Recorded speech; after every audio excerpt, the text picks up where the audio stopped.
Hello, good evening. आप सभी का फिर एक बार दोबारा से स्वागत है। और ये जो हमारा यूनिट है 51 यूनिट होगा। आपकी बुक में यूनिट नंबर का डिफरेंस हो सकता है, क्योंकि जिनके पास पुरानी बुक है वहाँ पर यूनिटों का अलग नंबर है, यहाँ अलग है। तो आप टॉपिक जो हम लोग आपको दिखा रहे हैं उसके अकॉर्डिंग आप लोग ट्रीट करिएगा।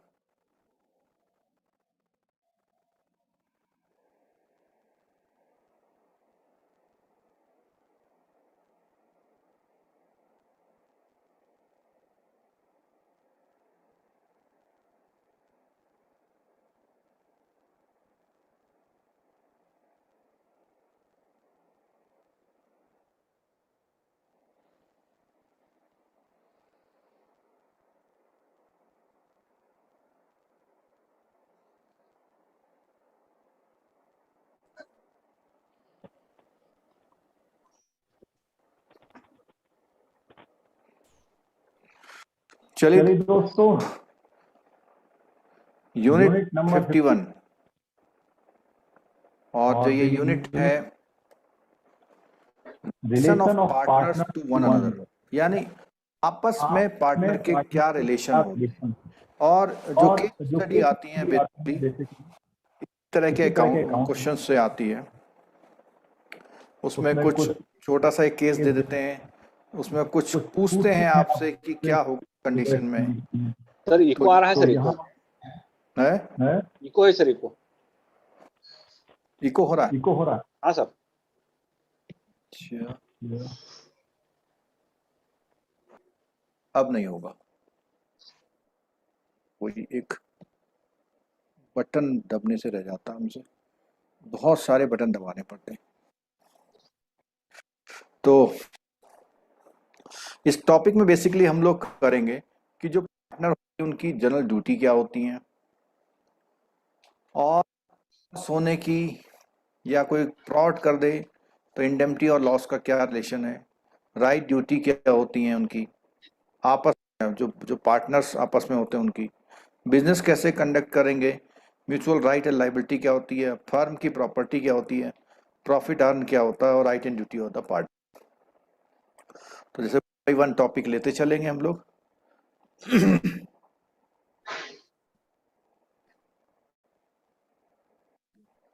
जनरल ड्यूटी, जनरल ड्यूटी है the partner should not make secret profit. Means कि ने मिलके काम किया, एक पार्ट क्लाइंट के साथ इनडायरेक्ट रिलेशन रखते हैं,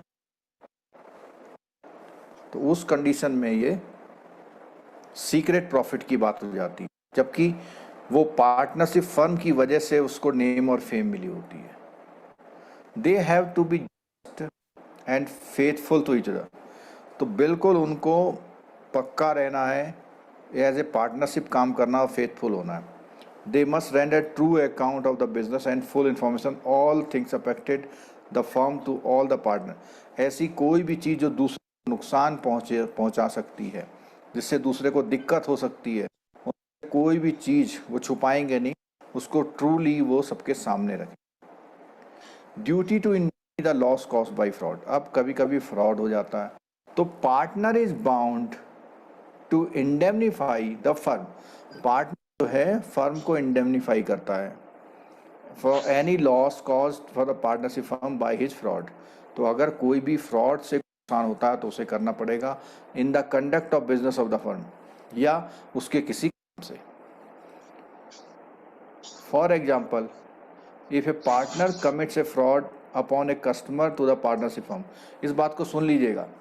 पार्टनर एक फ्रॉड करता है, एक कस्टमर और पार्टनर फर्म कस्टमर उसके साथ फ्रॉड कर लेता है, for which the firm is held liable, then the partnership firm is entitled to recover. तो वो जिसको लॉस होता है वो पार्टनरशिप फर्म से रिकवर कर लेता है। इसका मतलब हुआ कि पार्टनरशिप फर्म उसको पेमेंट तो दे देगी, लेकिन अपने उस पार्टनर से वो रिकवर कर सकती है जो भी डैमेज फर्म को हुआ है। This liability of the partner can not be waived off by the partner as it would be oppose to the public policy. तो पार्टनरशिप फर्म में अगर 3 लोग हैं, कोई एक गड़बड़ करता है,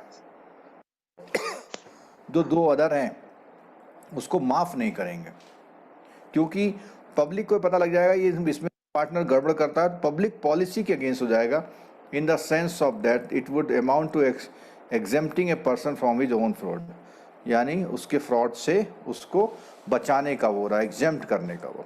ठीक है, अब ये जो सामने आपके स्क्रीन में दिखाई दे रहा है, ये नया हुआ है, जो येलो कलर से लिखा है, ये नया ऐड हुआ। Determination of right and duty of the partner by a contract between the partner.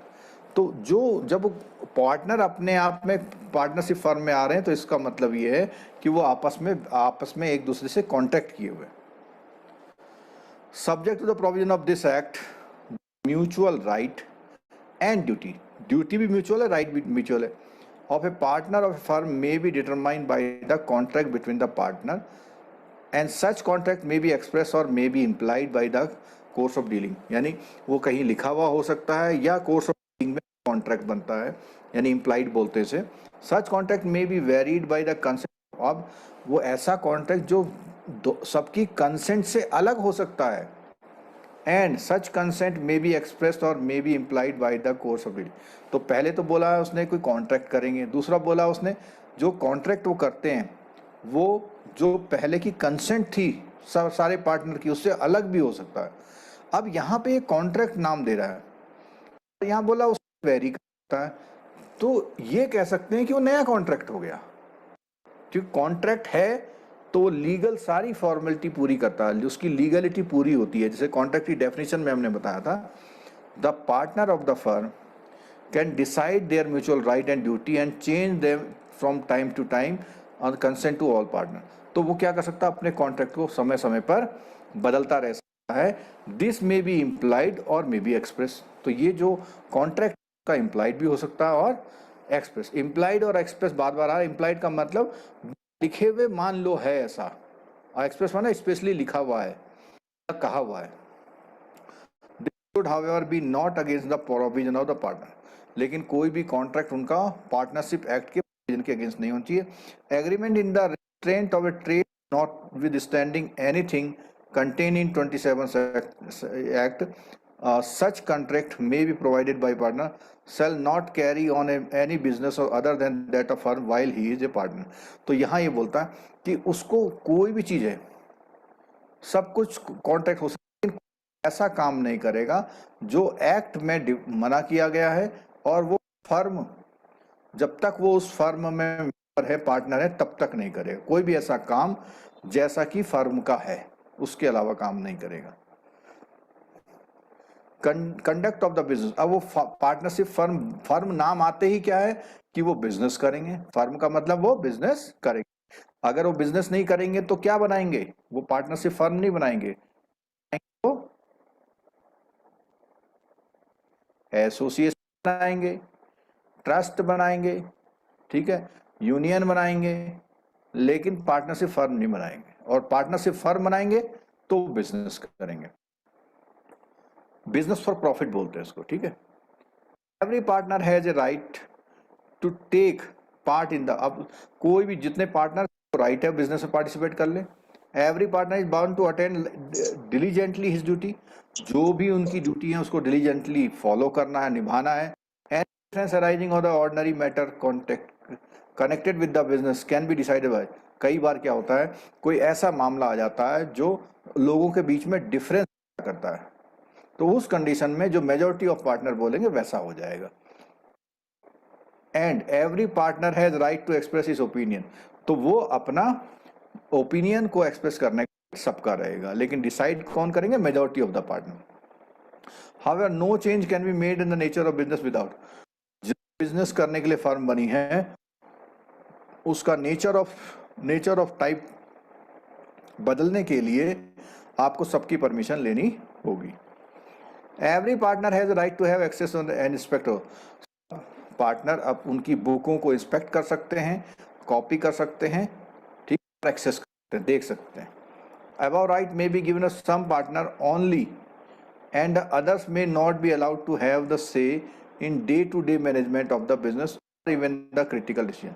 तो कई बार क्या करते हैं कि कुछ राइट्स हैं तो वो कभी भी आ सकते हैं, लेकिन कई राइटों में उनको डे टू मैनेजमेंट में दखलंदाजी करने की परमिशन नहीं होती है, या जो क्रिटिकल डिसीजन उसमें नहीं होती है, लेकिन ये पहले से तय होता है। उन्होंने कहा कि भाई परचेज करने का पार्ट ए करेगा और बी करेंगे, तो सी फिर उसमें दखलंदाजी नहीं करेगी, उसने एग्री किया हुआ है।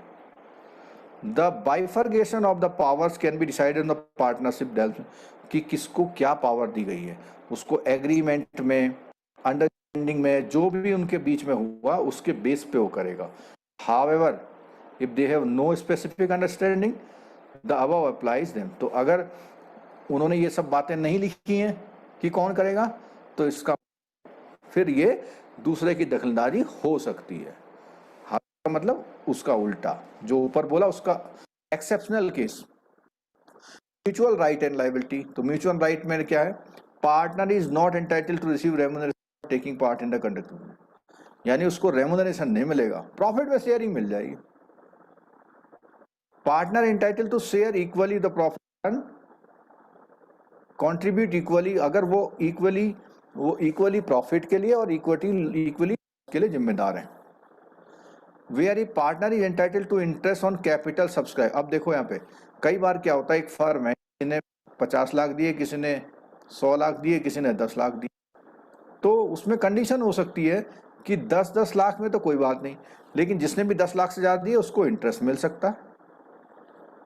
Such interest is to be paid on profit, अगर फर्म को प्रॉफिट होगा तभी इंटरेस्ट मिलेगा, नहीं तो नहीं मिलेगा। Interest 6% on extra amount paid by the part.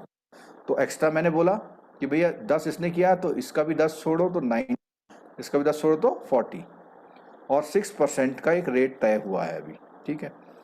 The firm has to indemnify a partner in respect of the payment made liability incurred by him.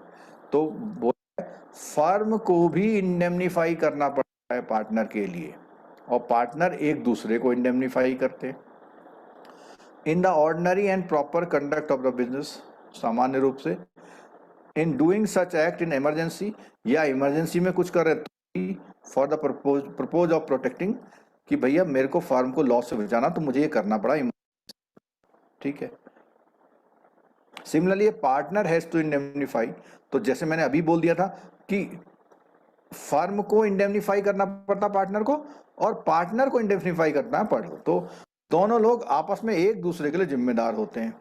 From any loss cause by it his wilful neglect in the conduct, अगर वो कोई एक बंदा उसमें neglect कर रहा है तो फर्म के लिए लायबल है।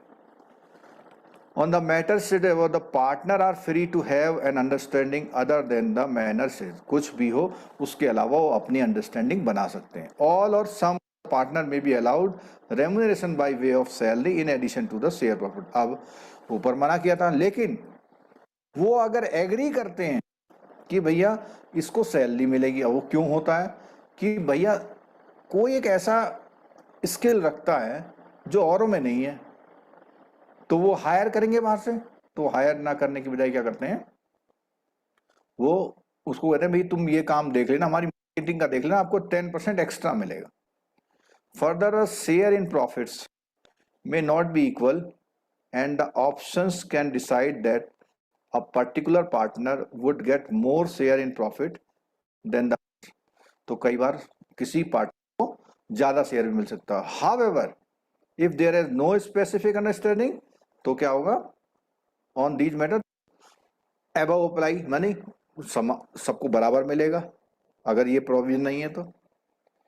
फर्म प्रॉपर्टी होती है, अब देखो फर्म कुछ खरीदना चाहे, इंक्लूड आर प्रॉपर्टी, या कुछ राइट खरीदना चाहे, तो उस कंडीशन में क्या है, बॉट इन द फर्म और लेटर ऑन एक्वायर्ड, यानी शुरू में है या बाद में कुछ एक्वायर करती है, बाय परचेज करके करती है, by the firm for the business of the firm include also the goodwill of the business, तो चाहे वो करने के लिए कुछ खरीदे प्रॉपर्टी या कोई गुडविल के लिए कुछ करती है, अरेंजमेंट करती है।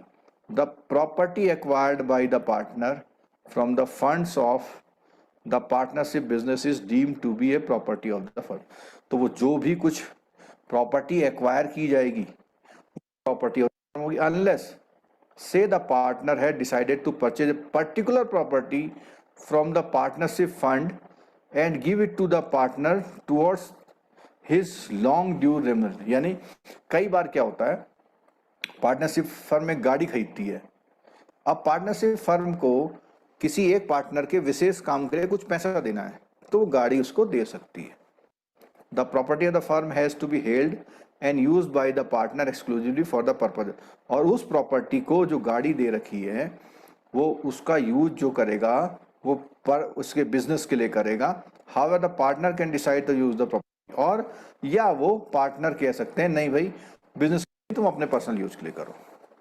Profit earn by the partner, अब कई बार होता है फर्म अलग पार्टनर अलग है, तो अगर partner डेराइव्स any profit himself from any transaction of the firm, किसी फर्म के व्यवहार से अगर वो कुछ प्रॉफिट कमाता है, प्रॉपर्टी फर्म की प्रॉपर्टी करे, वो फर्म को पेमेंट करने का बाउंड होगा।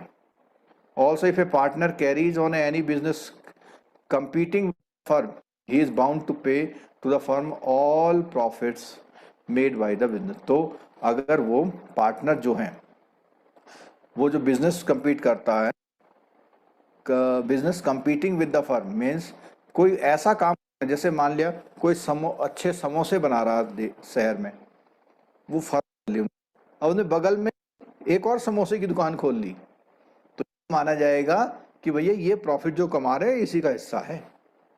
ठीक है।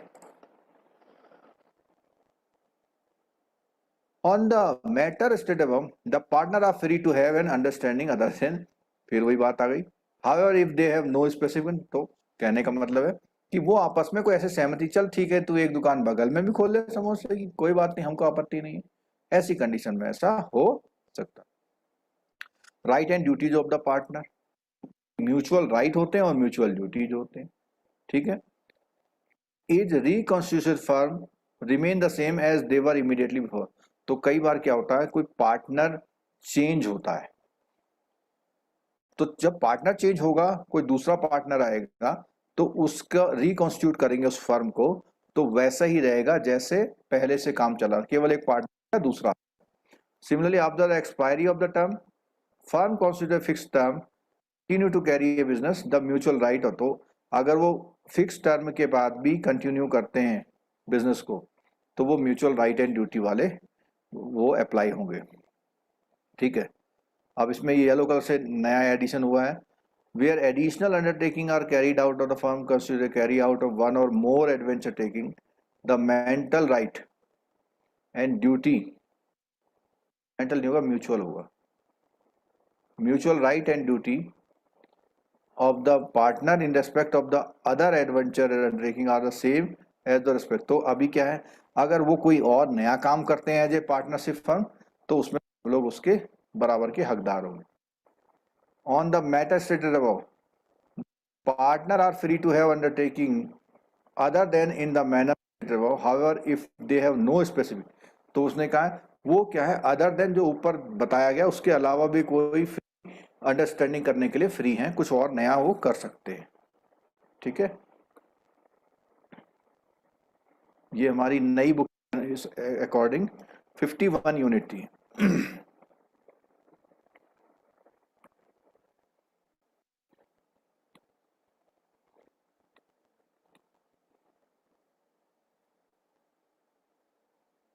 अब हम नेक्स्ट यूनिट लेते हैं 52।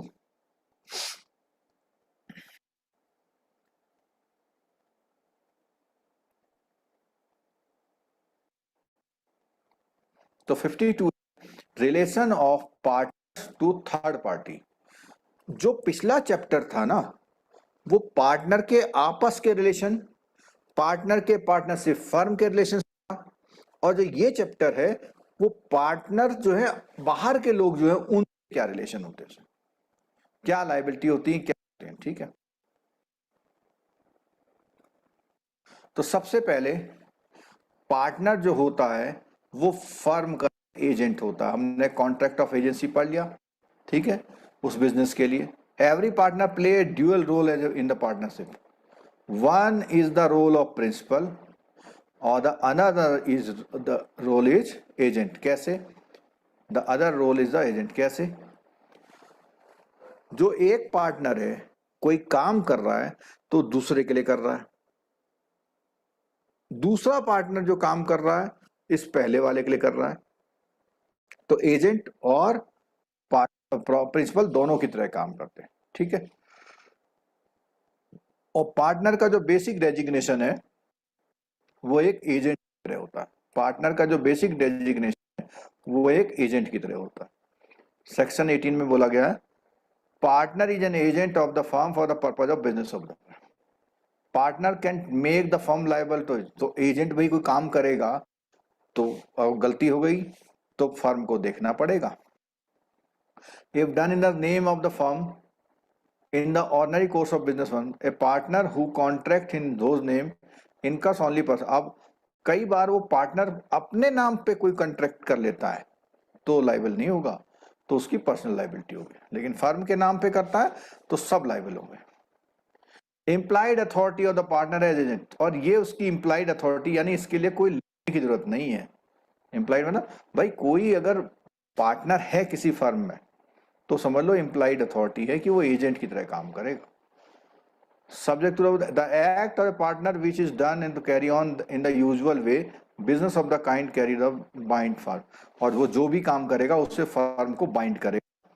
The authority of the partner to bind the firm confirm by section is called the.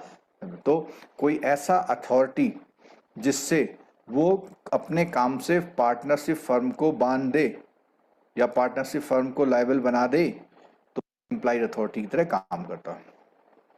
In the absence of anything any usage or custom or trade on contrary the implied authority of partner does not empower to him to. तो implied authority में क्या क्या नहीं कर सकता है, सुन लीजिएगा इसको, ये बहुत इंपॉर्टेंट है, इसमें से एक क्वेश्चन आ सकता है।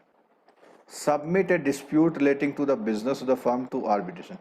अकेला आर्बिट्रेशन में नहीं जा सकता पार्टनर, ठीक है, मतलब अकेले जाके सेटलमेंट कराया वो तीनों लोग जाएंगे। ये बोला डज नॉट एम्पावर, ये करने की परमिशन देता। बैंक अकाउंट ओपनिंग फर्म के नाम पे अपने नाम पे नहीं, तभी कहते तीनों के। कंप्रोमाइज और रेलिंक्विश एनी क्लेम, यानी कंप्रोमाइज माने करा कि भैया ठीक है चलो 5,000 दे दो चल जाएगा, और रेलिंक्विश माने छोड़ो कोई बात नहीं। विड्रॉ ए सूट, ना तो सूट लगा सकता है, डिस्प्यूट लगा सकता है, ना ही सूट हटा सकता है। किसी सूट में किसी लाइबिलिटी को एक्सेप्ट भी नहीं कर सकता, सबको आना पड़ेगा। कोई भी प्रॉपर्टी अकेले एक्वायर नहीं कर सकता। इमूवेबल प्रॉपर्टी को ट्रांसफर नहीं कर सकता, ठीक है, किसके नाम, जो फर्म के नाम है। और किसी पार्टनरशिप में फर्म के नाम से किसी और दूसरी पार्टनर फर्म के साथ पार्टनरशिप में नहीं जा सकता, ठीक है। जो पार्टनर्स की एम्प्लॉयड अथॉरिटी है उसके एक्सटेंशन और उसके रेस्ट्रिक्शन, कहां तक वो बढ़ सकती है और कहां तक वो नहीं। The partner in the firm may be mutual agreement amongst themselves extend और restrict the employed authorities by partner.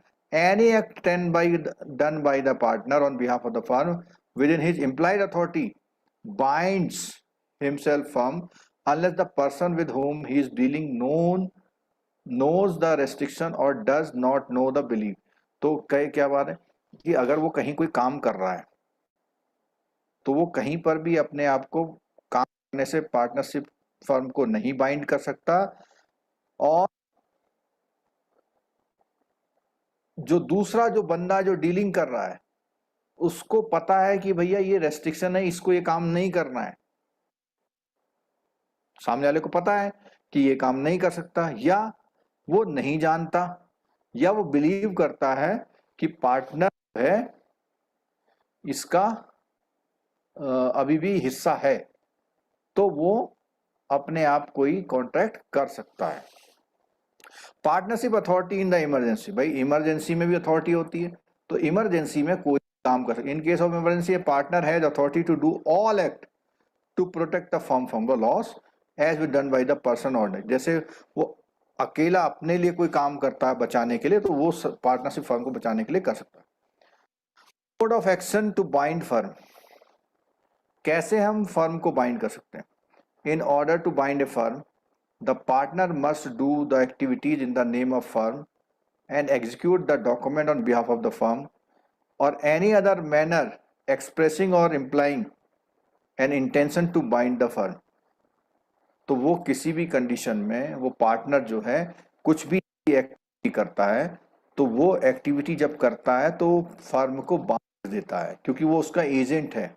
A person cannot simply sign an agreement in his own name to purchase the goods for the firm and say that since he is a partner of firm, it is implied that the partner are bound to pay for the good. For example, he should sign for and behalf of. यानी वो आपने देखा होगा जब भी partnership firm आती है तो उसमें अगर 2-3 लोग होते हैं तो उसमें मोहर जो बनती है वो इस तरह से बनती है. इसका मतलब क्या है, वो जो भी कर रहा है वो इंडिविजुअल नहीं कर रहा है, वो इंडिविजुअल नहीं करता, वो इस मोहर से करता है. अगर वो इस मोहर से कोई काम कर रहा है तो वो फर्म को भी बांध देता है, यानी ये माना जाता है ये काम जो किया है किसने किया है, फर्म ने किया. अब पार्टनर की लायबिलिटी क्या होती है, अगर फर्म कुछ काम करे तो दोनों तरफ चलती है. एवरी पार्टनर लायबल होता है. जैसे मैंने बोला कि अगर पार्टनर करता तो फर्म लायबल, फर्म करती तो पार्टनर लायबल. अगर कोई रॉन्गफुल एक्ट कर दे पार्टनर तो इसकी लायबिलिटी क्या होती है फर्म की. Partner commit some wrongful act or omits doing something in the ordinary course of business of the firm with or without authority of the other partner, consequently a loss or injury is caused to third party, the firm is liable thereof. The same action. कहने का मतलब है partner का किया हुआ कोई भी काम जो उसको ऑथराइज था या अगर कर दिया तो फर्म के लिए किया उसने, इसीलिए इसको बोलते हैं unlimited liability. Liability of the firm for miss application by the partner. अब पार्टनर ने कुछ मिस एप्लीकेशन किया, कुछ पैसे मिले थे किसी काम के लिए, किसी और काम में लगा दिया, तो बोलता है but had miss the fund, तो उसमें बोलता है फर्म लायबल होगी. दूसरा, firm receive the fund in the course of it business and same was miss applied by the any of the fund. तो एक बात तो ये किसी पार्टनर ने ही किसी से पैसे ले लिए और मिस यूज कर दिया, दूसरे में फर्म ने पैसे लिए थे लेकिन किसी पार्टनर ने मिस यूज कर दिया, तो लायबिलिटी रहेगी. होल्डिंग आउट,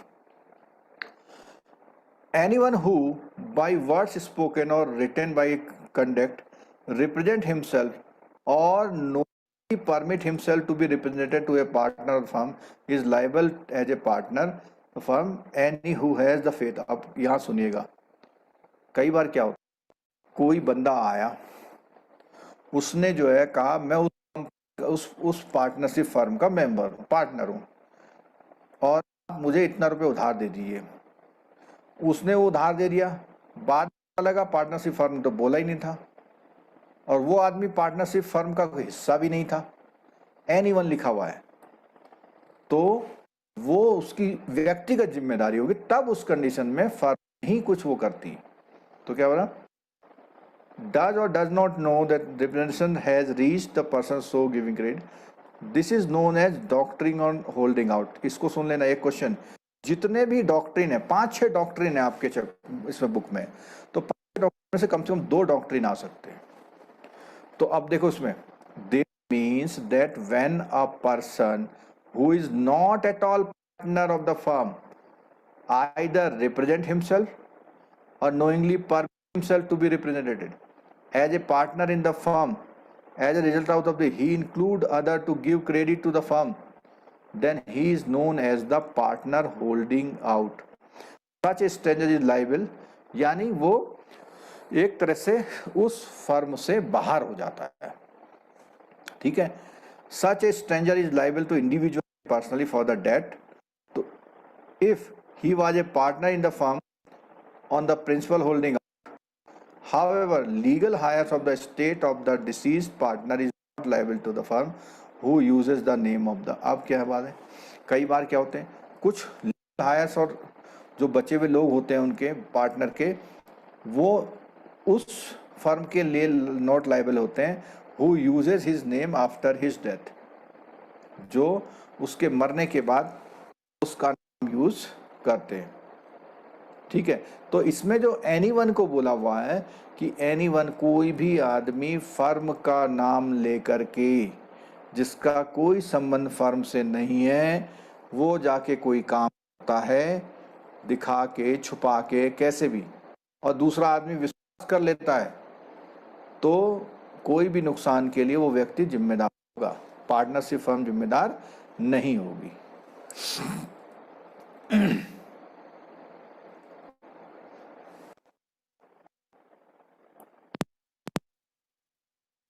पॉइंट फिर दोबारा समझिए। ए बी पार्टनर है, इसमें एक की डेथ हो गई, इनका लीगल हायर सी है। अब ये कोई काम करके आ रहे हैं, उस कंडीशन में इनके लीगल हायर रेस्पॉन्सिबल नहीं होंगे। Legal higher of the state of the disease partner is not liable two of the firm who uses his name after his death. यानी इसकी डेथ के बाद भी ये पार्टनरशिप फर्म अपना काम कर रही है, तो इसके लीगल हायर जो है वो रिस्पॉन्सिबल नहीं होंगे। Right of the transferee of a partner का जो भी इंटरेस्ट है, इंटरेस्ट से मतलब जो फायदा मिल रहा है उससे, नाम मिल रहा है, दाम मिल रहा है, रिकॉग्निशन मिल रहा है, तो a transfer by a partner of his interest in the firm does not entitle the person to whom the interest is transferred to interfere in the conduct of the business but entitles the transferee only to the receiver share। तो अगर किसी बंदे को हम अपने right transfer कर देते हैं तो उसको प्रॉफिट वगैरह तो सब मिलेगा, लेकिन उसको बिजनेस में दखलंदाजी करने की परमिशन नहीं होगी। And the transferee has to accept the account of profit agreed on dissolution of the firm or cessation of the partner. The transferee is entitled to share in asset। और अगर firm बंद होगी तो जो भी उसके एसेट्स हैं company के, उसमें हिस्सा मिलेगा, लेकिन उसको इंटरफेयर करने के लिए वो नहीं होगा। ये लिखा ना, not entitle the person to whom the interest is transfer to interfere in the conduct. Interfere नहीं कर सकता, शेयरिंग वो कर सकता है। ठीक है, चलो 53 खोलते हैं यूनिट। ये जितनी मेहनत से मैं आपको बता रहा हूं, आपसे रिक्वेस्ट है भैया एग्जाम तक याद रखना। Person of holding out, doctrine of holding out बताओ, कोई आंसर करे। डॉक्ट्रिन ऑफ होल्डिंग आउट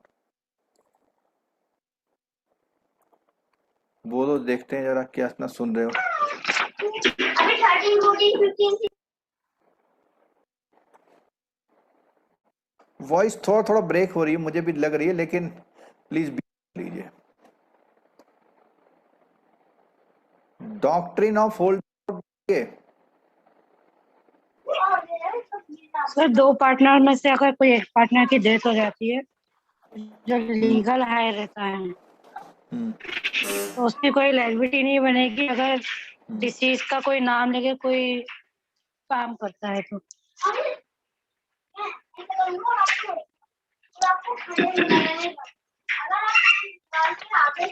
है ना, इसमें डॉक्ट्रिन ऑफ होल्डिंग आउट में ये है कि कोई भी बंदा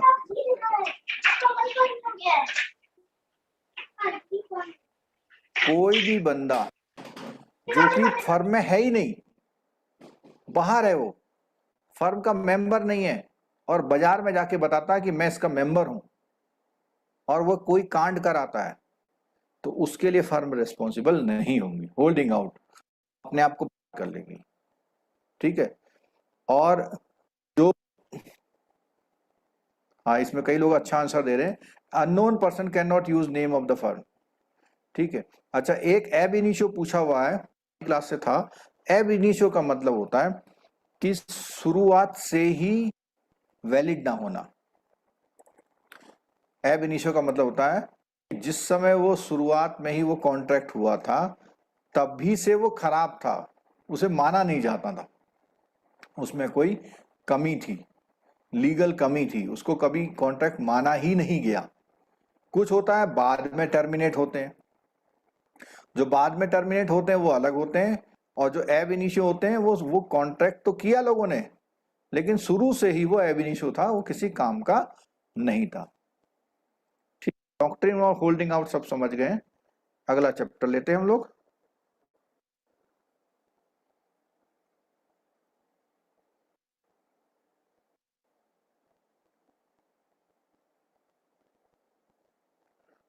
52 हो गई, 53 खोलते हैं हम।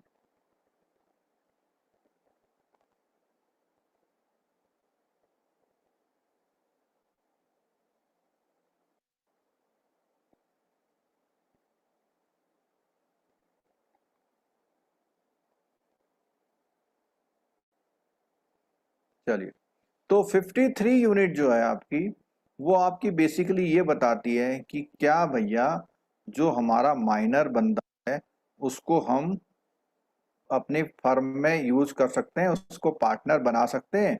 तो वैसे तो आपको पता ही है कि फर्म जो होता है माइनर को एडमिट नहीं करना चाहिए। कौन सा सेक्शन है जरा बता दो, फिर मैं बताऊंगा।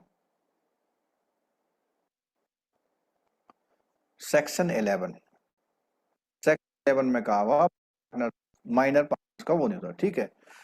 इन no circumstances minor can be made a party on the liability of the firm. क्यों? क्योंकि लायबिलिटी की जब बात आएगी तो आप उसको वो नहीं बना पाओगे, उसके अगेंस्ट कुछ नहीं है।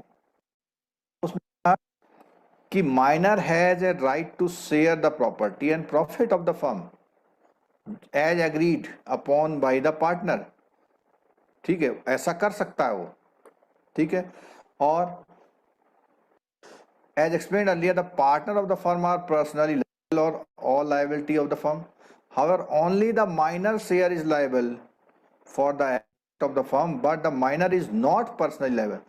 तो देखो, इस बात को समझने की कोशिश करिएगा कि पार्टनरशिप फर्म अनलिमिटेड की होती है, लेकिन अगर कोई पार्टनर है फर्म में तो जितना पैसा उसका लगा हुआ है उतने तक लायबल है, उसे आप जेल नहीं कर सकते, लेकिन अदर पार्टनर को कर सकते हैं आप। अब माइनर मे और नॉट टेक लीगल एक्शन, यानी वो केस नहीं डाल सकता for the payment of the share of the property profit except when serving his connection with the firm. अगर वो उस फर्म के साथ काम कर रहा है तो उसमें तो वो हिस्सा ले सकता है, लेकिन अगर वो काम नहीं कर रहा, सिर्फ पैसे दे रखे हैं, तो उस कंडीशन में may or may not take legal action. However, all parties acting together or any partner who is entitled to dissolve the firm by the notice of other partner can elect in a suit filed by the minor to dissolve the firm. तो उसमें क्या, अगर उसने कोई case डाल, किसने, छोटे minor ने, कि भैया फर्म को डिसॉल्व कर दो, तो क्या कर सकते हैं, वो जो अदर पार्टनर है वो या तो उसको डिसॉल्व कर देंगे, dissolve the firm by the notice to other partner can elect in such. तो इसमें बोलता है कि वो पार्टनर जो है उस बात को चुन लेंगे कि हाँ ठीक है भैया इसको बंद कर दो। There after court process with the suit and as a suit of dissolution, तो उसको बोलते हैं डिजोल्यूशन का सूट, बोलते डिजोल्यूशन का केस बोलेंगे। For setting accounts between the partner, the share in the minor then determined along with the shares of the other partner. तो उसका अगर वो डिजोल्यूशन करती है तो वो उसका जो भी शेयर होगा उसका हिस्सा उसको मिल सकता है। मान लिया माइनर क्या हो जाए, मेजर हो जाए। अभी तक तो उसकी कुछ वो थी, तो at any time 6 months of his attaining the majority of obtaining knowledge that he had been admitted to the benefit of the partnership, the person may give public notice that effect whether he is elected to become partner. अब कई बार क्या होता है कि major हो गया तो 6 महीने के अंदर उस फर्म के और पार्टनरों को एक पब्लिक नोटिस देना पड़ता है कि भाई ये अब हमारा पार्टनर हो गया। This notice determine his position as regard the firm, however fails to give such notice he shall become a partner in the firm on the expiry of the set. तो अब 6 महीने बीत गए, पक्का पार्टनर हो जाएगा, ठीक है।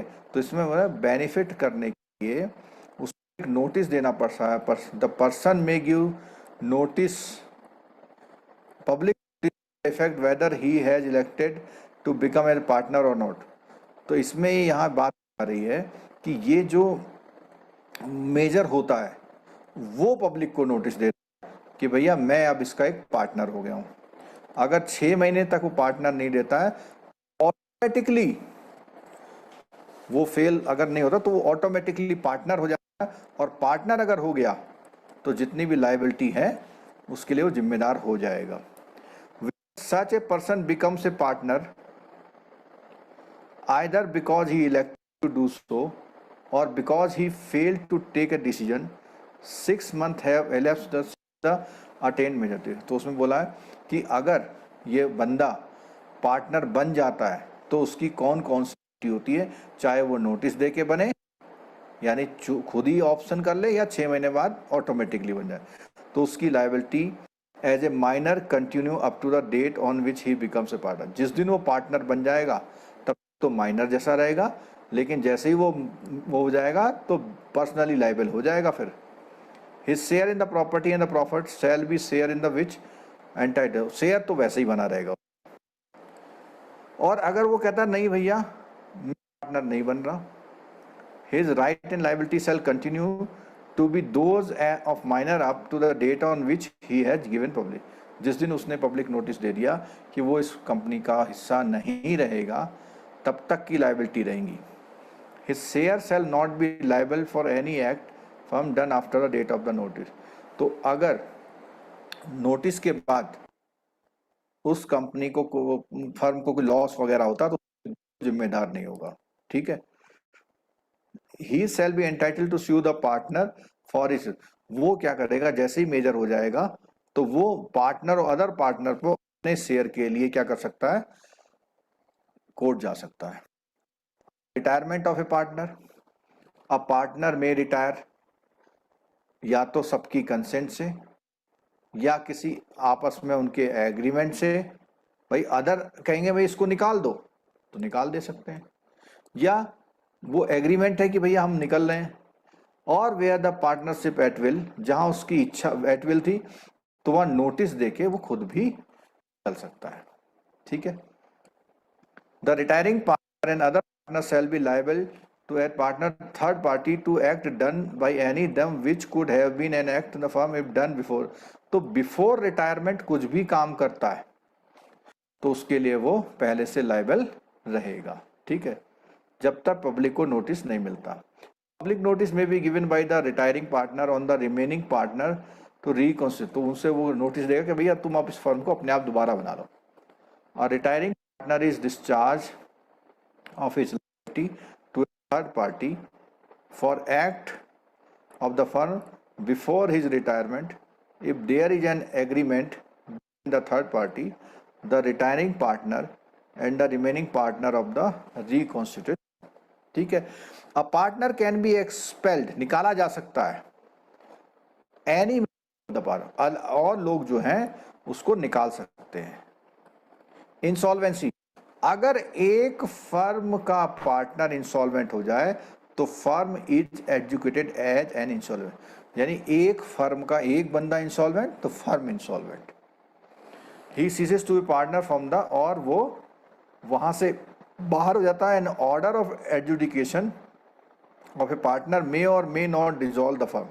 तो कई बार क्या है कि जब फर्म इंसॉल्वेंट होती है तो उस कंडीशन में वो पार्टनर जो बचे हुए हैं, वो जो पार्टनर हैं, an order of education of a partner may not or may जो, तो वो बाकी बचे हुए लोग उस फर्म को चाहें तो डिसॉल्व करें चाहे तो ना करें।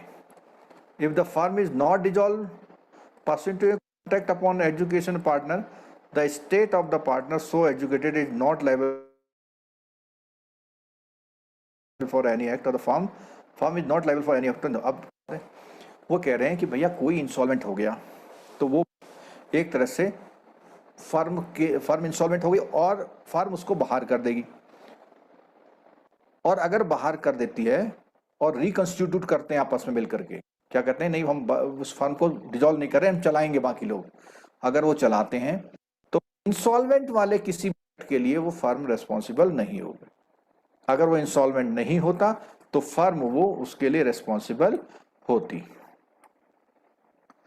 अभी तो बात है कि डिसॉल्यूशन ऑफ फर्म कैसे, डिसॉल्यूशन हो रहा है वो हो रहा पार्टनर के उससे, लेकिन ऐसा कौन सा केस है पार्टनर ना हो लेकिन फर्म खुद ही कहे कि हम डिसॉल्व हो रहे हैं, तो फर्म खुद भी डिसॉल्व हो सकती है विदाउट किसी पार्टनर के इफेक्ट।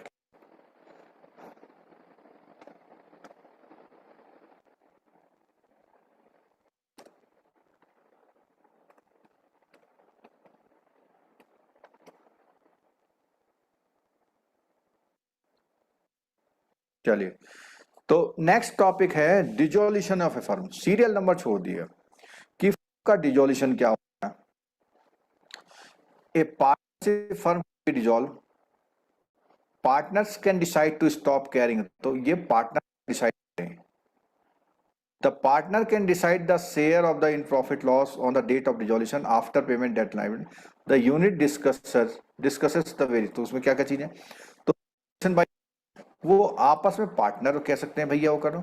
अब तक कंपल्सरी नहीं, तो कंपल्सरी में क्या, अगर एक भी पार्टनर क्या हो जाए इंसॉल्वेंट, इसमें बोलता है all the partner except one, मतलब एक के बाद सब अगर इंसॉल्वेंट हो जाए।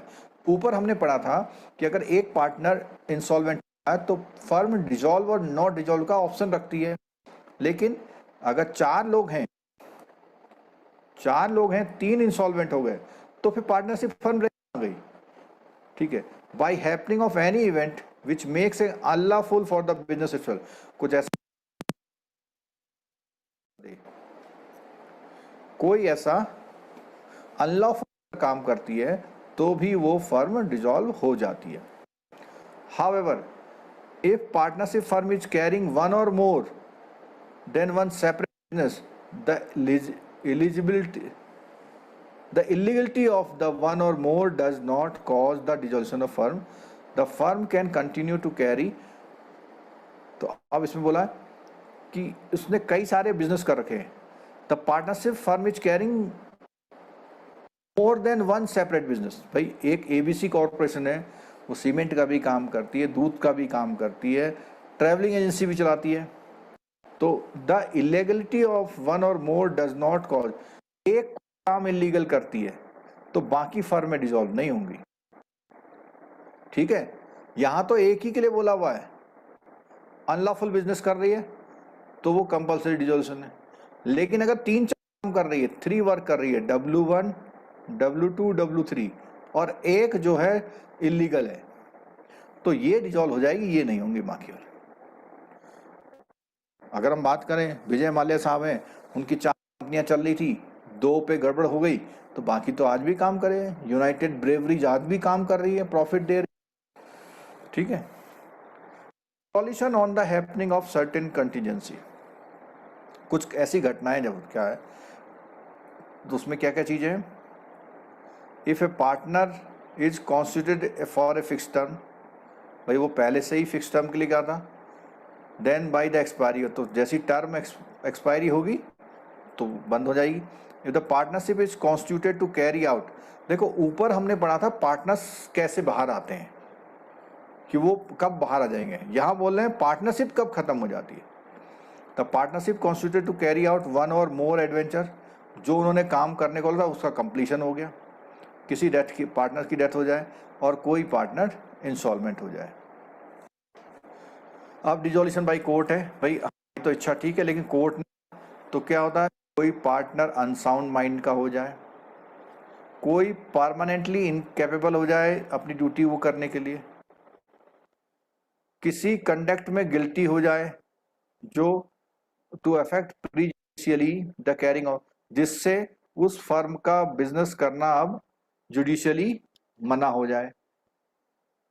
पार्टनर विलफुली और परसिस्टिंगली कमिट्स ब्रीच ऑफ एग्रीमेंट, वो बार बार क्या कर रहे हैं, विलफुली या लगातार जानबूझ के कुछ ऐसे एग्रीमेंट को ब्रीच कर रहे हैं, तो उसको भी if it is not reasonably practicable for the other partner to carry on the business in the partnership with him because of his conduct, कोई एक ऐसा बंदा पार्टनरशिप में ऐसा काम कर रहा है बार बार जिससे वो दिक्कत हो रही है उसको, that a partner has transfer the whole of his, तो उसने अपना हिस्सा किसी को दे दिया, that a business of the firm can not be carried out on except of loss, तो उसमें क्या है कि कभी कभी क्या होता है बस लॉस ही लॉस हो रहा है तो भी बंद हो सकती है। एनी अदर ग्राउंड, जो भी सूट करेगा, जस्ट एन इक्विटेबल का मतलब होता है, मतलब एक लीगल प्रिंसिपल होते हैं ये। Liability for the done after dissolution, कोई काम करेगा, सिंपल सी बात है, पार्टनरशिप फर्म को एक पब्लिक नोटिस देना है कि भैया हमारी फर्म अब हुए, this is because even after the dissolution firm the partner continue, कोई पार्टनर उस नाम से उस फर्म को चला सकता है। तो उसके लिए क्या है, उसको क्या करना है, एक नोटिस देना है।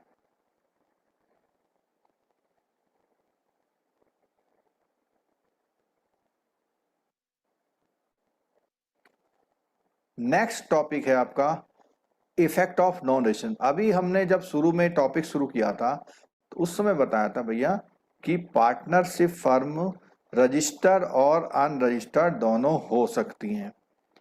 तो जब हमने बताया था दोनों हो सकती हैं, तो इसका मतलब ये भी हो गया कि अगर कोई रजिस्ट्रेशन कराती है, इसमें से एक आध क्वेश्चन जरूर आएगा, इस यूनिट छोटा सा यूनिट है लेकिन इसमें से क्वेश्चन आएगा कि अनरजिस्टर्ड या नॉन रजिस्टर्ड पार्टनरशिप फर्म के क्या इफेक्ट होते हैं, फायदे होते हैं या नुकसान होते हैं, दोनों बातें।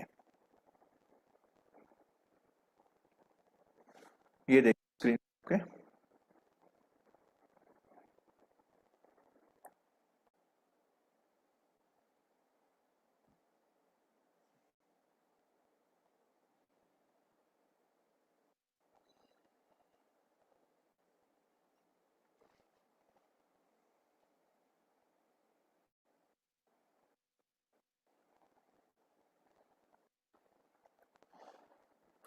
However a partnership firm is not required to be compulsory, ये मैंने पहले ही बता दिया। कंपनी को तो बिल्कुल कंपलसरी है करना, लेकिन इसको नहीं है।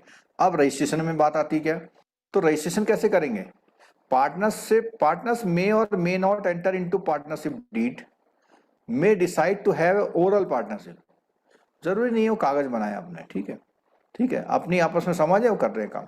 Further even if the partnership is enter into the partners they may not opt for registration of the partnership, ठीक है, वो चाहे तो कराए नहीं तो।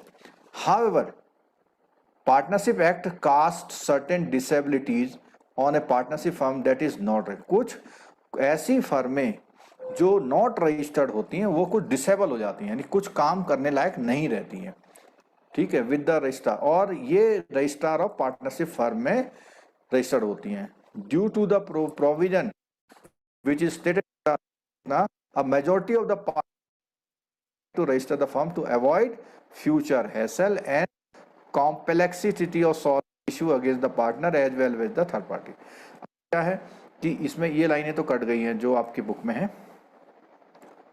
तो इसका ये बता रहा है कि अगर वो रजिस्टर्ड कराती हैं तो उनके बहुत सारे राइट बढ़ जाते हैं, अगर रजिस्ट्रेशन नहीं कराती तो बहुत सारे राइट खत्म हो जाते हैं। और dispute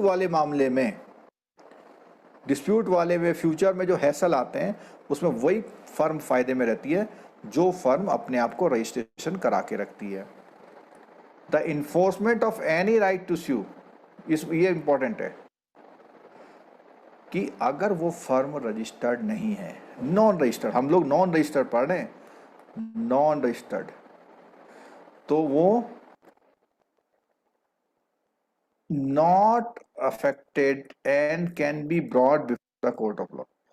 Enforcement of any right to sue for matters relating to the dissolution of firm is not affected and can be brought।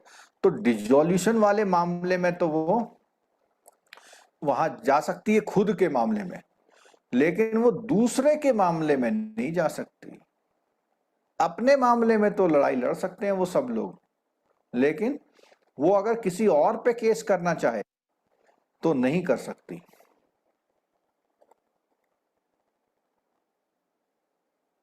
अभी इसमें येलो कलर का नीचे ऐड हुआ है, क्या इफेक्ट होता है, no suit to enforce a right arising from a contract or confirmed by this act shall be instituted in any court or on behalf of the any person suing as a partner in the firm against the firm of any person alleged to be have been a partnership unless the firm with, देखो ये है crux का, नहीं सकते, वो नहीं जा सकते कोर्ट में किसी दूसरी फर्म अगेंस्ट में अगर वो रजिस्टर्ड नहीं है, जब तक वो रजिस्टर्ड नहीं, ठीक है। No suit to enforce from a contract shall be instituted any court, वो सब लाइन वही है, behalf of a firm the third party किसी थर्ड पार्टी के अगेंस्ट में नहीं जा सकते, ठीक है, अनलेस द फर्म रजिस्टर।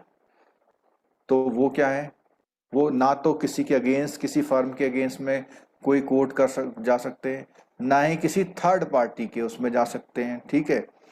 यहाँ तो बोला फर्म के अगेंस्ट नहीं जा सकते, यहाँ बोला किसी पार्टी के अगेंस्ट नहीं जा सकते। अब आगे क्या है, provision of the enforcement of any right to sue for account or any power dissolve. अब इसमें shall apply also in a claim of set of other proceeding enforce a right of arising। अब कई बार क्या होता है कि वो set of तो कर सकते हैं लेकिन बट shall not affect, ऊपर तो उसको मना किया है लेकिन इस पे प्रभाव नहीं पड़ेगा, किस, डिजोल्यूशन वाले केस पे, आपसी डिजोल्यूशन करने जा रहे हैं तो उस पर कोई प्रभाव नहीं। Powers of an official assignee, receiver, court, presidency, town insolvency act. अब प्रेसिडेंसी क्यों बोल रहे हैं, उस समय जब ये अंग्रेज लोग थे और प्रोविंशियल इंसॉल्वेंसी बना था उस समय, तो उसमें बोल realise the property of the insolvent partner. लेकिन सरकारी आदमी को ही पावर है कि उस फर्म के किसी आदमी के उस पे डिजॉल्व वो कर सकती है, उसके राइट को वो कर सकती है, ठीक है। The firm shall not apply, क्या अप्लाई नहीं करेगी, the to firm partner in the firm which have no place of business in the territories to which this act extend or whose place of the business is said territory are situated area to which by notification under does not apply। तो वो जो भी firm या partners हैं वो which have no place of business in the territory, जिस इलाके में वो काम नहीं करते हैं, वो उनकी टेरिटरी नहीं है, वहाँ पर वो अपना कोई भी बिजनेस करते हैं तो उस समय ये सेक्शन अप्लाई नहीं होगा। जहाँ पर वो काम करते हैं, जो उनकी टेरिटरी है, उसके बाहर जाके कहीं काम करते हैं तो ये एक्ट अप्लाई नहीं होगा, यानी विदेश जाके काम करते हैं तो ये एक्ट अप्लाई नहीं होगा। कौन सा, सूट वूट ना करने का। To any suit or claim of set off not exceeding 100 rupees in which president के लॉ लगते हैं is not kind specific section presidency small cause court outside the, ये पुराने एक्ट हैं, इसको छोड़ो चलो। However an enforcement to any right to sue for matters relating to the dissolution firm is not affected. तो ये बार बार बोला हुआ है कि उनको आपसी डिजोल्यूशन के लड़ाई झगड़े के लिए वो लोग क्या कर सकते हैं, कोर्ट जा सकते हैं, लेकिन वो किसी दूसरे यानी थर्ड पार्टी के या किसी दूसरी फर्म के अगेंस्ट में वो कहीं पर भी कोर्ट में नहीं जा सकते। क्यों, क्योंकि वो लोग अपने आप में कहीं पर रजिस्टर्ड नहीं है। अगर वो किसी और देश में काम करते हैं, और देश में जो चाहे वो कर सकते हैं, उसके लिए कोई रोक नहीं लगाई गई है।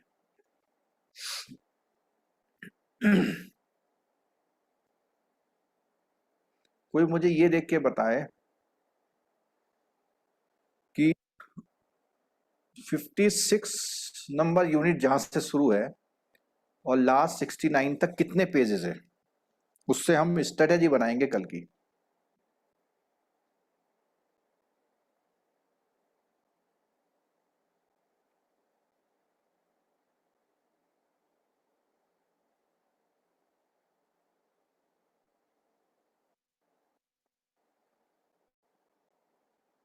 बोलिए।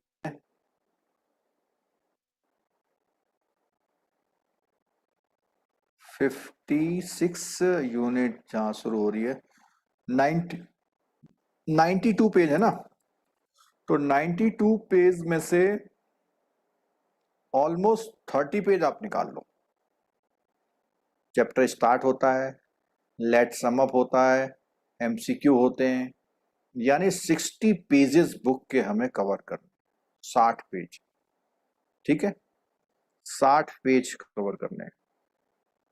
चलो 60 में से अभी आज हम कितने कवर पर कर पाते हैं वो देखते हैं, फिर बाकी कल के लिए रह जाएगा।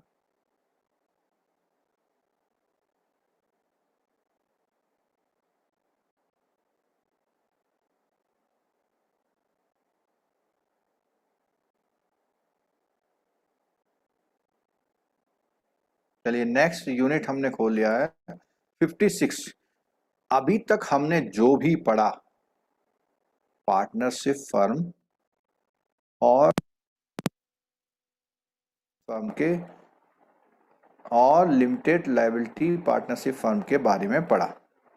अब हमारा मेजर चैप्टर शुरू होता है, that is definition of A company. Company क्या चीज है, ये क्या भला है, तो कंपनी को हम कवर करते हैं।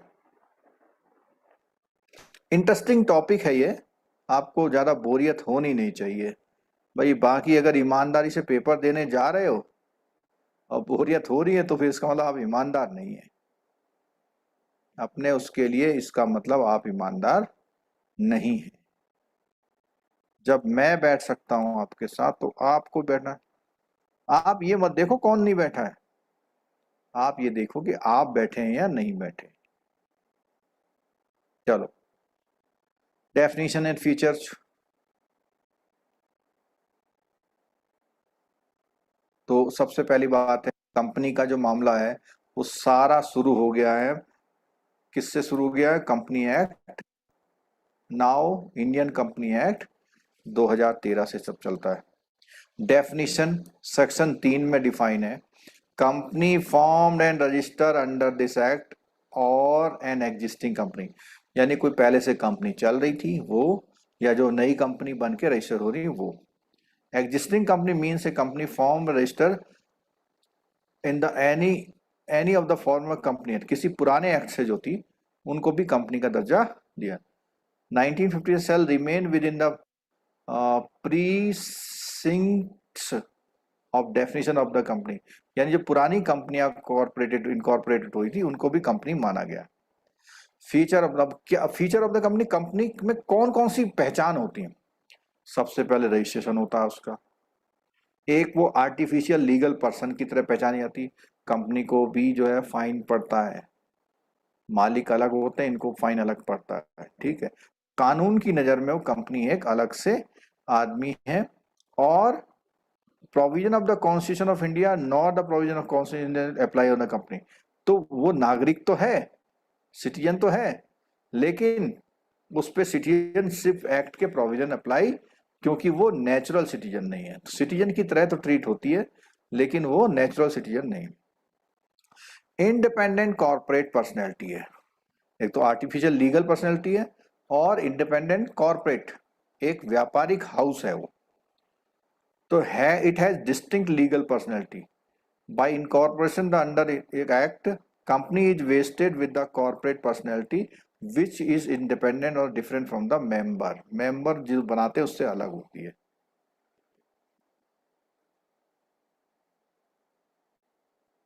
लिमिटेड लायबिलिटी, अब देखो यहां पे फिर आपका क्लियर होगा, पार्टनरशिप फर्म अनलिमिटेड लायबिलिटी, ठीक है, और कंपनी लिमिटेड लायबिलिटी। अब लिमिटेड लायबिलिटी वाली एक और यूनिट बता दो, लीगल एंटिटी, देखता हूं कितना आप लोगों को याद है अभी तक, आंसर करिए।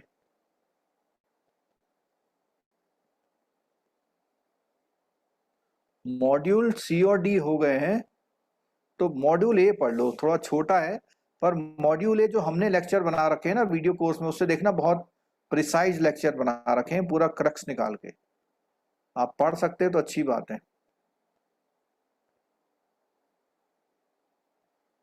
डिसीज पार्टनर के फैमिली मेंबर का फर्म लॉस के केस में क्या रोल है। डिसीज, पहली बात तो ये वो पार्टनर बन रहा है या नहीं बन रहा है। अगर पार्टनर बन रहा है तो पूरा रोल है, और पार्टनर नहीं बन रहा तो जब तक उसके जो प्रॉपर्टी है उस प्रॉपर्टी पर हक बनता है। बिल्कुल ठीक आंसर आ गया है, अच्छा ए पढ़ लिया तो फिर क्या है, फिर तो जो है रिवाइज कर लो, कोई ऐसे जो डॉक्ट्रिन है वो सारे रिवाइज कर लो एक बार को, डॉक्ट्रिन में गड़बड़ नहीं करना, 5-6 मार्क्स डॉक्ट्रिन मिलेंगे आपको उसमें, ठीक है। चलो तो आंसर आ गया LLB, बी सी बचा हुआ है ना, तो देखो भाई सी को नहीं छोड़ सकते, सी का हमारे वीडियो से कर लो विक्रम कुमार जी, 2 दिन में कराए थे, आराम से हो जाएगा, ठीक। चलो तो हमने बता दिया था कि लिमिटेड लायबिलिटी LLP वाले मामले में भी आ गई है, ठीक है, लेकिन उसकी जो फॉर्मेलिटीज है कंपनी से थोड़ा कम होती है, ठीक है। तो लिमिटेड लायबिलिटी होती है, यानी कंपनी डूब गई तो कंपनी डूबी, घर कोई नहीं आएगा आपके। Not bound to contribute anything more than the nominal value of the shares held by them and their liability ends there even though the there has creditor who may be claiming crores of rupees in the company, ठीक है।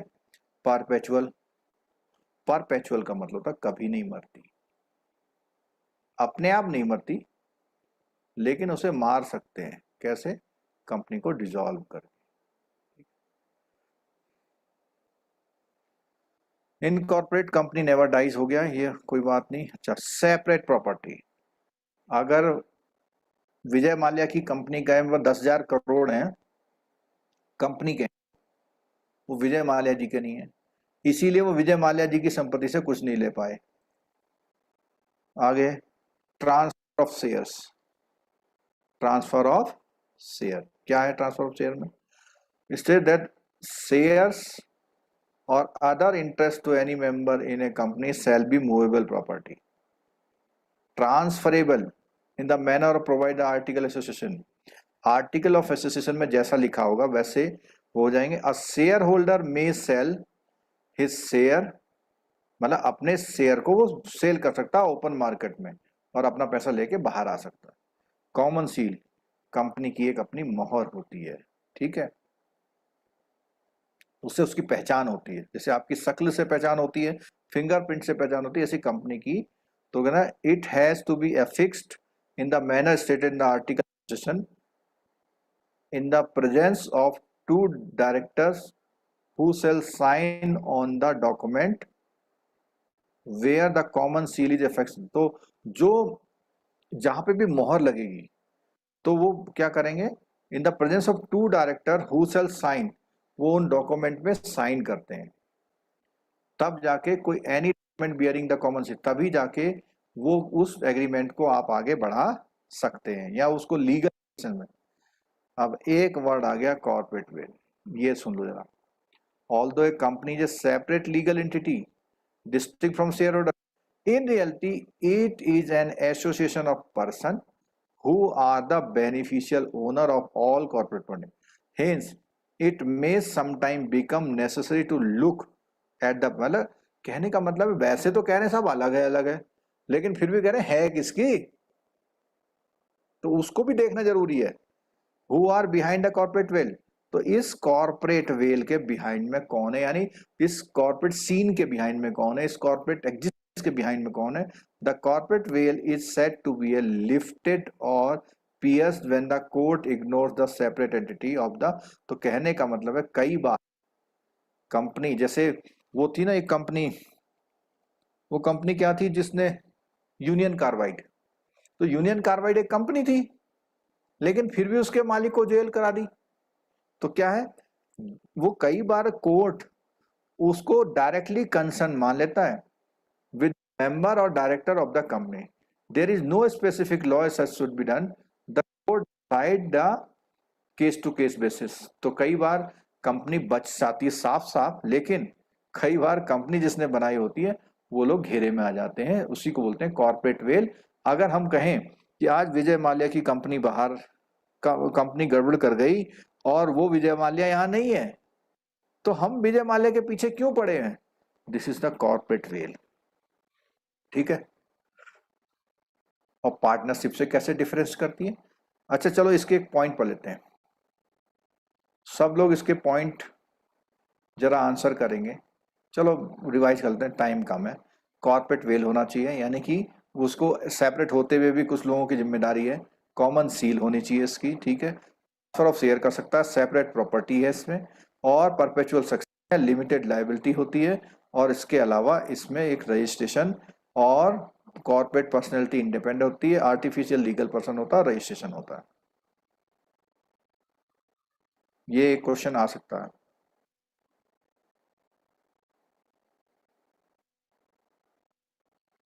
और क्या क्या difference है भाई उसमें? ये Indian partnership act में होता है, उसमें होती है, ठीक है, और नॉट कंपलसरी होती है। और पार्टनर, ये देख लो एक क्वेश्चन, इसमें क्या है, मिनिमम 2, मैक्सिमम 200 प्राइवेट कंपनी में, ठीक है, और 1 मैन कंपनी में 1%, ठीक है, और 7 and low limited in public company, ठीक है। Minimum number of 2% required partnership firm में, और the maximum number shall not exceed 100। यार ये गलत लिखा हुआ है क्या इसमें? जरा इस पॉइंट पे डिस्कस करिए। Maximum number shall not exceed 100 partnership के लिए लिखा हुआ है। मैं देखता हूं आप लोग कितना स्टडी करते हैं।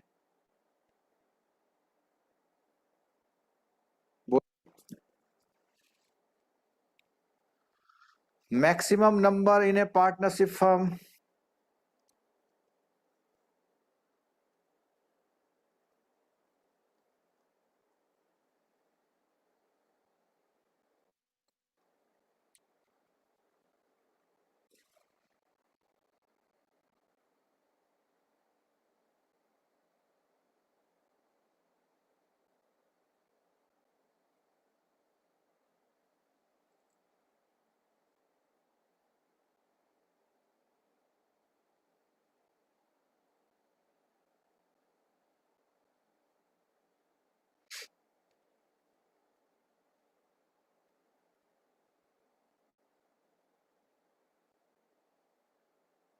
में अलग अलग आंसर आ रहे हैं समझे।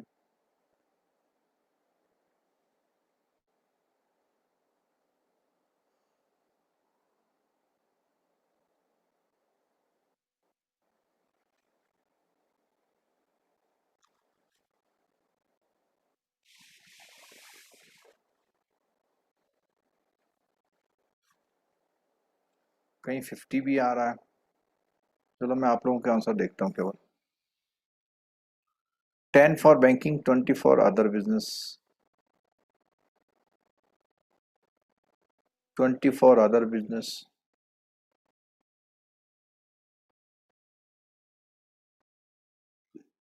इसमें 100 क्यों लिखा आ रहा है फिर? Maximum number partnership firm, internet में 50 भी दिखा रहा है। ये तो फिर देखना पड़ेगा भैया, इसको जो है मुझे देखना पड़ेगा, क्योंकि ये 100 वाला तो आज मैं पहली बार देख रहा हूँ।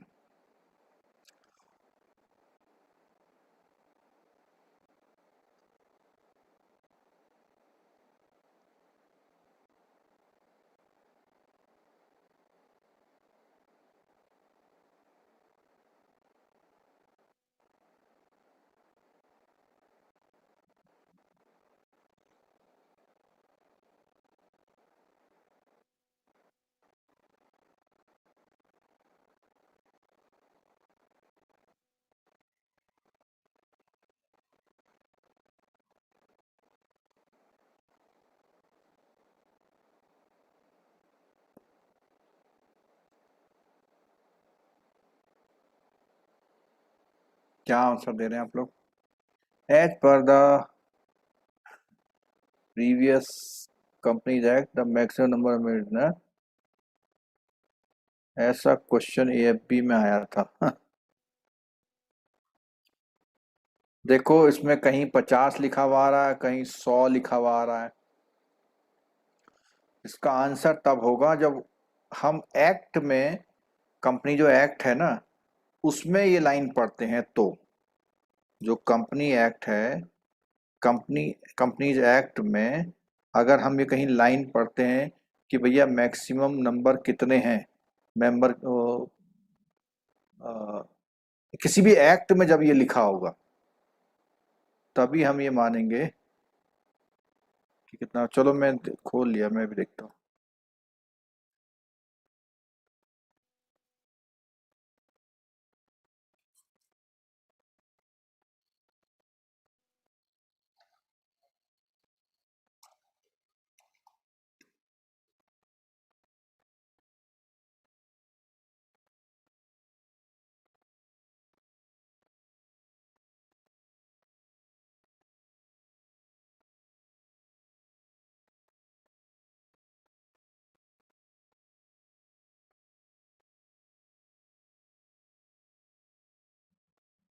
चलो मैं बाद में कहीं देख के कल की क्लास में बताता हूँ। इसमें थोड़ा डाउटफुल हो गया, मैं किसी भी के भी आंसर से एग्री नहीं कर रहा हूँ, क्योंकि जो है कहीं 50 लिखा हुआ, कहीं 100 भी लिखा हुआ है। ठीक है, तो मैं एग्री कहीं नहीं, उसको देखते हैं कल और रिसर्च करके उसको देख लेंगे। ठीक है, चलो आगे बढ़ते हैं। लीगल स्टेटस में पता ही है, पार्टनरशिप का नहीं होता उसका ownership of the property, company की अपनी प्रॉपर्टी होती है। ठीक, और property of the firm owned by the partner, management board of director करते हैं, उसमें पार्टनर्स करते हैं। Perpetual existence, partnership does not have a perpetual, जबकि इसका परपेचुअल होता है। Contract, member of the company can contract with the company, a partner can not contract with the partnership firm. मतलब एक कंपनी का जो मेंबर है वो अपनी कंपनी से कोई कॉन्ट्रैक्ट कर सकता है, लेकिन एक पार्टनर अपनी पार्टनरशिप फर्म से नहीं कर सकता। लायबिलिटी,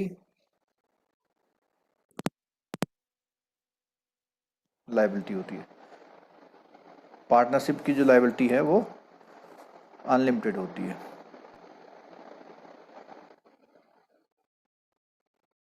नहीं, यही बोला, accept in case of company with, कोई कंपनी अनलिमिटेड लायबिलिटी की अगर बना दी जाए, उनको छोड़ दिया जाए तो लायबिलिटी लिमिटेड होती है, और पार्टनरशिप में तो अनलिमिटेड होती है।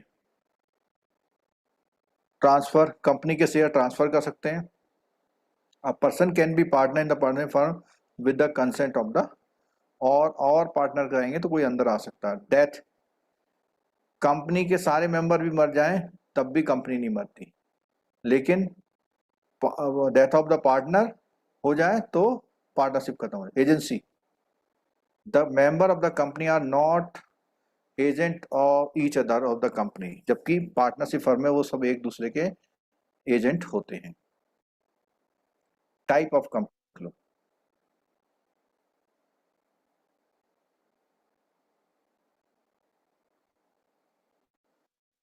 अब आया देखो, ये हमने पहले भी डिस्कस किया था पिछली क्लास में। स्टैट्यूटरी कंपनी यानी जो पार्लियामेंट या जो हमारी लेजिस्लेटिव असेंबली है एक्ट कर बना के कोई कंपनी बनाती है, वो स्टैट्यूटरी कंपनी होती है। दूसरी आरओसी या उसमें रजिस्टर्ड कंपनी। स्टैट्यूटरी क्या होती है, एक्ट पास करते हैं, सेंट्रल हो या स्टेट गवर्नमेंट हो। ठीक है, जैसे food corporation of India, reserve bank, state bank, ये सब कॉर्पोरेशन हैं, सरकारी कंपनियां हैं। रजिस्ट्रेशन अंडर इतने, और दूसरे वाले लोग जो यहाँ पे रजिस्ट्रेशन कराते हैं वो लोग हमारे कंपनी कराते हैं, रजिस्टर्ड वाले। और लाइबिलिटी के हिसाब से देखो, एक तो हमने पढ़ा कंपनी लिमिटेड बाय शेयर, और अब थोड़ी देर पहले था कि किसी कंपनी अनलिमिटेड लाइबिलिटी वाली भी होती है, और दूसरा था कंपनी लिमिटेड बाय गारंटी। 3 हुआ। तो बाई शेयर वाले में तो पता है कि आपके जो शेयर की वैल्यू है वहीं तक आपको बाउंड करेगी पेमेंट करने की, आप आगे नहीं देंगे कुछ। लेकिन दूसरे वाले में कंपनी लिमिटेड बाय गारंटी देखते हैं जरा। Company limited by, where the liability of a member of the company is limited to the memorandum of association to such as the member undertake to contribute the asset of the company in event of the company, the company is known as company limited by guarantee। ये कह रहा है कि अगर company बंद होती है तो उस पॉइंट ऑफ टाइम पे मेंबर कहता है कि ये जो एसेट है कंपनी के, इस पे मैं कंट्रीब्यूट करता हूं, तो limited by such an amount as the member entry, किसी एक अमाउंट तक कंपनी की लायबिलिटी को एसेट के बाद भी, तो वो लिमिटेड बाय गारंटी है, यानी उसके बाद कुछ और अमाउंट दे रहा है। ठीक है, in other word in such a company each member promise to pay fix money in case of winding up. The amount is called the guarantee. A guarantee company may or may not have a share capital. A guarantee company must have an article of association. In such company has a share capital that each member is required to pay amount of. तो यहाँ ये कह रहा है कि कई बार कोई company है जिसकी शेयर कैपिटल नहीं है अपनी, ठीक है, उसने क्या है, सब उधार लेके अपना काम रखा है. कंपनी ऐसी भी हो सकती है उधार लेके काम चला, लेकिन उनके जो मेंबर हैं उन्होंने कहा जब कंपनी वाइंड अप होगी, किसी का पैसा देना होगा तो इस अमाउंट तक मैं दे दूंगा. हर एक ने अपनी अपनी गारंटी, लिमिटेड गारंटी करके. अनलिमिटेड लायबिलिटी वाले में every member of such company liable without any limit of debts, ठीक है, as in the case of partnership firm. Classification company basis of the public interest. Public interest का मतलब हो गया public लोग किस नाम जानते हैं. किसी को पता है प्राइवेट कंपनी, किसी को government, 1% company, small company, foreign company और पब्लिक कंपनी. अब इसमें क्या है, कुछ चीजों को हटा दो. जैसे 1% कंपनी सिर्फ एक आदमी की कंपनी, फॉरेन कंपनी जो बाहर की, विदेश की कंपनी है, गवर्नमेंट कंपनी जो सरकार की है. अब ये जो प्राइवेट और पब्लिक कंपनी, इसमें समझो, पब्लिक कंपनी में गवर्नमेंट या पब्लिक या अकेला कोई मालिक होता है. गवर्नमेंट कंपनी में 51% से ज्यादा शेयर गवर्नमेंट के होते हैं, ठीक है. तो प्राइवेट कंपनी में क्या बोलता है, प्राइवेट कंपनी के लिए रेस्ट्रिक्ट टू बी 200 नंबर बता रहा है, ठीक है. और issue of private company can not issue prospectus and can not invite public, यानी पब्लिक से पैसा लेके इश्यू नहीं कर सकती. Deposit company prohibits any invitation of except, वो पब्लिक से अदर देन मेंबर किसी से पैसा नहीं ले सकती. अदर देन पैसा लेगी तो पब्लिक हो जाएगी. कोई कैपिटल का क्राइटेरिया इसके लिए नहीं है. जबकि पब्लिक कंपनी के लिए क्या है कि उसमें क्या है, एनी 7 और more person can be public company, ठीक है. और इसमें जो है इट्स मेंबर जो होते हैं अनलिमिटेड होते हैं. इसके मेंबर क्या होते हैं, अनलिमिटेड होते हैं, कितने भी हो सकते हैं. शेयर होल्डर जितने होंगे उससे मेंबर बन जाएंगे.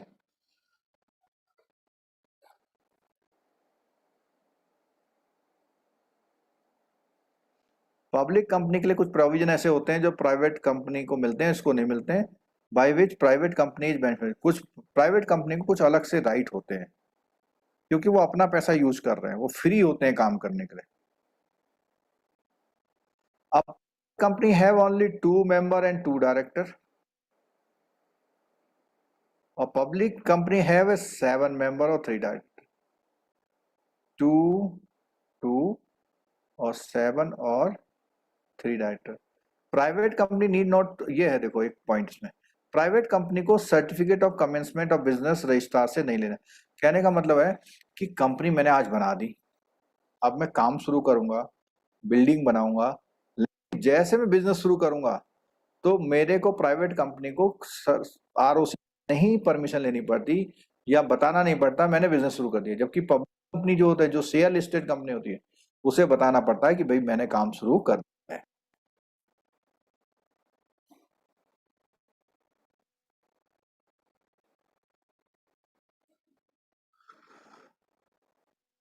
और सर्टिफिकेट ऑफ इनकॉर्पोरेशन लेना होता है. सर्टिफिकेट ऑफ इनकॉर्पोरेशन मतलब रजिस्ट्रेशन कराना एक तरह से.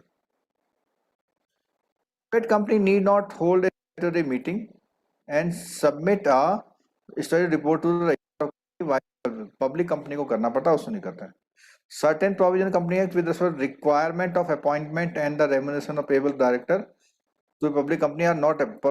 कंपनी जो है कुछ भी पेमेंट करे चलता है, पब्लिक के लिए वो सब एक तरह से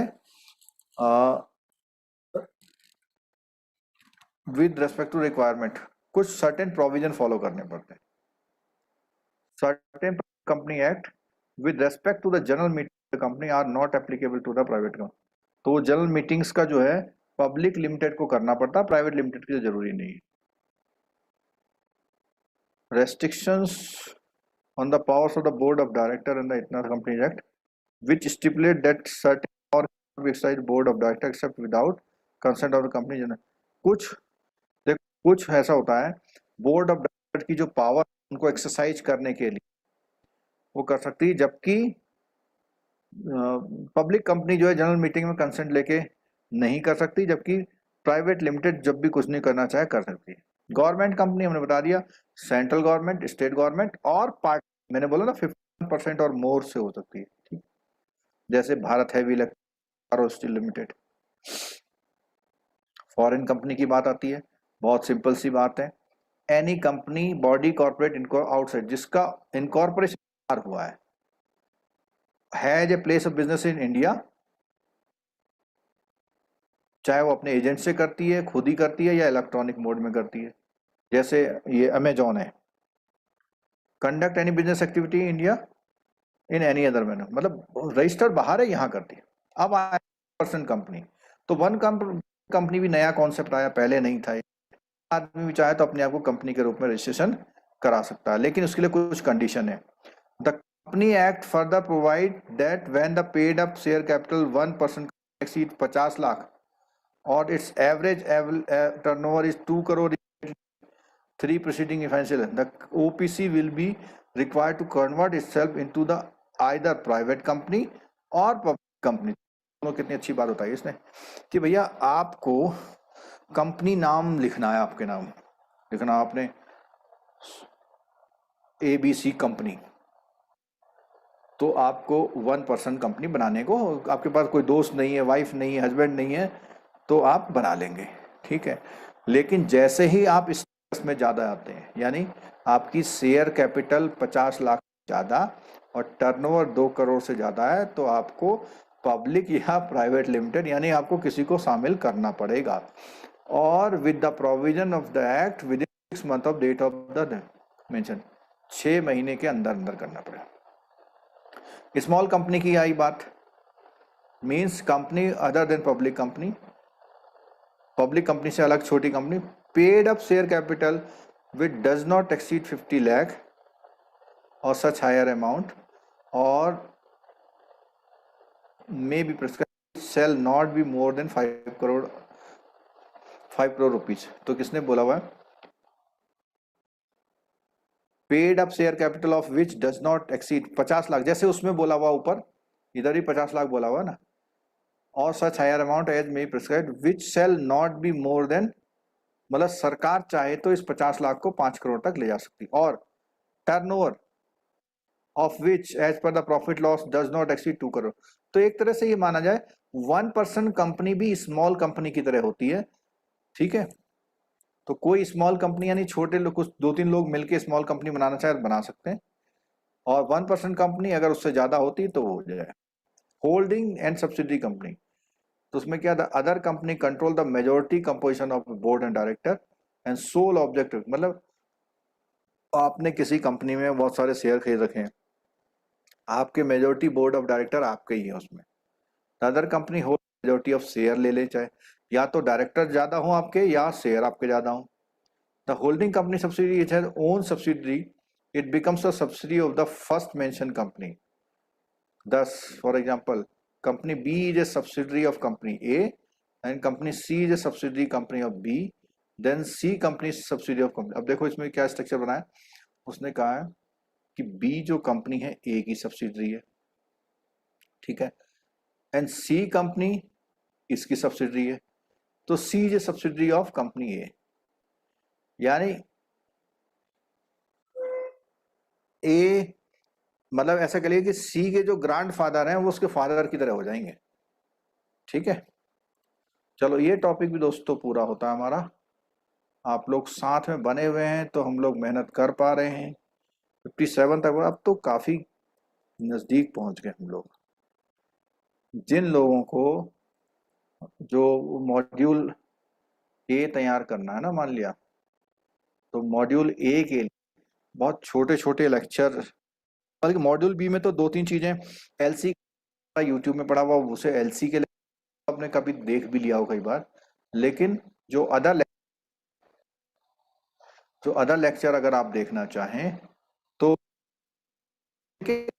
छोटे लेक्चर बना रखे, बहुत पढ़ के बना रखे, मतलब मीन्स उसको डिफाइन करके पूरे, मैं अभी आपको स्क्रीन में दिखाता हूँ। यहाँ देखिए स्क्रीन में, ये पेपर 3 है, इसका मॉड्यूल ए है। इसमें हमने केवल 3 यूनिट डाल रखी हैं, और अगर यूनिट भी देखें तो लीगल फ्रेमवर्क कितना है, 35 मिनट का एक वीडियो में पूरा चैप्टर है।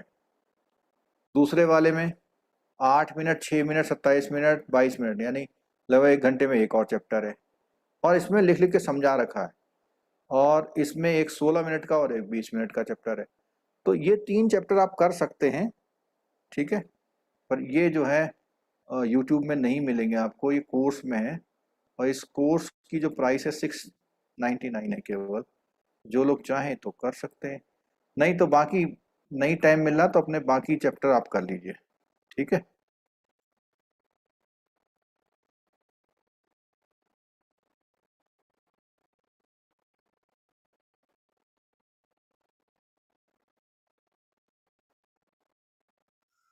तो साथियों, हमारा 57 यूनिट भी पूरा हो गया। अब हम जो है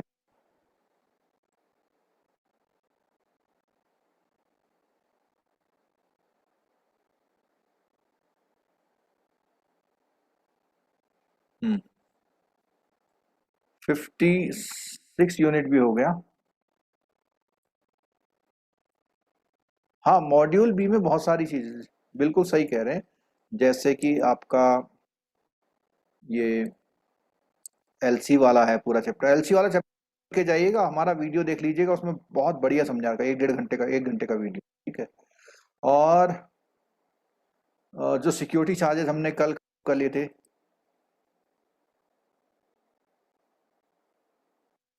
आशा परवीन जी थैंक यू, आप रेगुलर क्लास लेती हैं, लेकिन समस्या ये है और लोग क्लास लेते हैं, समझ में तो सबको आ जाए। मॉड्यूल सी के अब सारे वीडियो हमने कल ही तो लिए हैं, 2-3 दिनों में, आप देख लीजिए, सब मिल जाएंगे आपको। कंपनी सील का कहाँ डिफाइन किया गया है, एओए में या एमओए में? देखिए, अभी हमारा एक टॉपिक वाला है जिसमें एमओए और एओए, आर्टिकल ऑफ एसोसिएशन, तो ये दोनों चीजों के बारे में डिटेल से पढ़ेंगे, और इसमें से क्वेश्चन आता है, तो तब हम इस चीज को वो करेंगे कि कहाँ पर क्या चीज डिफाइन की गई है, ठीक है। तो जो एक तो आर्टिकल ऑफ एसोसिएशन होता है, और एक होता है मेमोरेंडम ऑफ एसोसिएशन, दो चीजों के बारे में उसमें दिया हुआ है। एक में इंटर,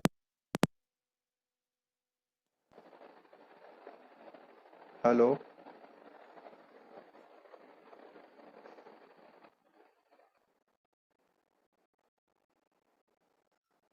चलो, थैंक यू सो मच। अगर अभी भी कोई लोग ऐसे हैं जिन्होंने चैनल को सब्सक्राइब नहीं किया है, तो प्लीज सब्सक्राइब कर लीजिए। थैंक यू आप सभी का जो है। तो इन्होंने तुलसी राव जी ने आंसर दे दिया कि कंपनी सील जो होती है, मॉड्यूल, वो मेमोरेंडम ऑफ, एमओयू थोड़ी बोला, एमओए लिखो। एमओयू का मतलब मेमोरेंडम ऑफ अंडरस्टैंडिंग होता है, एमओए का मतलब मेमोरेंडम ऑफ एसोसिएशन होता है, ठीक है। ठीक है, thank you so much, good night. Good night, मेरे लिए तो गुड नाइट है, आप पढ़ना चाहें पढ़ सकते हैं। इसके एमसीक्यू करके सो जाइएगा, ये जो 4, 5, 7, 8, 9 यूनिट आज करी हैं, इनके एमसीक्यू करके सो जाइएगा प्लीज।